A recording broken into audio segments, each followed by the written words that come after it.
Social media पर वज़ीर-ए-आज़म इमरान खान और ख़तून अव्वल बुशरा बीबी के दरमियान अलहदगी की अफवाहें गर्म थी। ताहम वज़ीर-ए-आज़म ने खुद ही वजाहत पेश करके तमाम अफवाहों का दम तोड़ दिया। निजी टीवी चैनल दुनिया न्यूज़ के मुताबिक एंकर पर्सन जुनैद सलीम ने वज़ीर-ए-आज़म इमरान खान की ख़तून अव्वल से अलहदगी के मतलब अफवाहों पर सवाल किया तो इस पर उन्होंने जवाब देते हुए कहा कि अहलिया मेरे लिए खुदा की नेमत है, जब तक ज़िंदगी है साथ रहेंगे। उनका मज़ीद कहना था कि अज़वाजी ज़िंदगी से मुतल्लक़ अफवाहों में कोई सदाकत नहीं।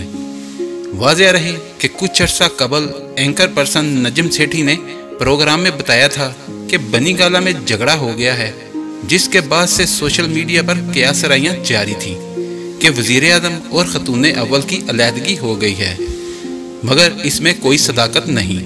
अगर आपको हमारी वीडियो अच्छी लगी है तो इसको लाइक और शेयर करें और हमारे चैनल को सब्सक्राइब करना ना भूलिए। शुक्रिया।